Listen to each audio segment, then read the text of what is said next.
A Clearwater woman called into our newsroom letting us know about a big win. After years of pushing for safe pedestrian access into shopping centers, her wish is becoming a reality. We're driving Tampa Bay forward tonight, bringing awareness to this issue, not just for people with disabilities, but for anyone traveling along our roads. ABC Action News reporter Lydia Vasquez went out to meet Gloria Corrigan and see firsthand what's being done and why she says the fight doesn't stop here.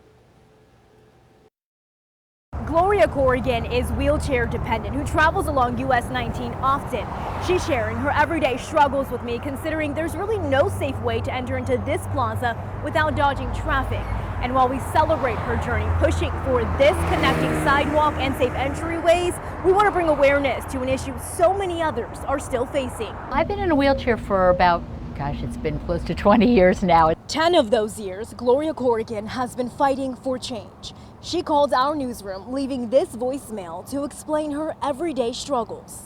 I've been fighting for years to try to get safe pedestrian access into shopping centers. You can get off the bus, but then you have to go in active car lanes to try to get into shopping centers. We wanted to experience for ourselves firsthand what Corrigan and others like her are up against. So we met up at Cypress Point Shopping Center off US 19 in Clearwater, an area Corrigan travels often. I could not safely get into this shopping center. I would have to travel in active car lanes and between parked cars, which is a big deal when you're in a wheelchair, especially because I'm the height of a small child. Corrigan tells me she's had too many close calls to count and was even hit by a driver at another shopping center. It's why she continues to push for change for more than a decade and 6 years at this specific center, calling on the city of Clearwater and developers. I don't tend to get mad. I tend to try to find solutions. And that's what she did. Because this center has a post office, Corrigan decided to call on federal leaders to make a change. I contacted Washington, D.C. I filed a complaint with the access board there, and they put people on that to try to make this happen.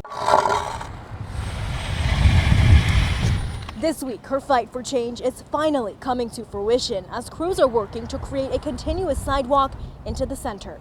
I'm thrilled. I'm absolutely thrilled. When someone gets off a bus here at this bus stop, they can safely come into this plaza. Corrigan says her fight for change won't stop until there's universal design. Going forward, I would love to have every place meet the current standards of ADA. In Clearwater, Lydia Vasquez, ABC Action News.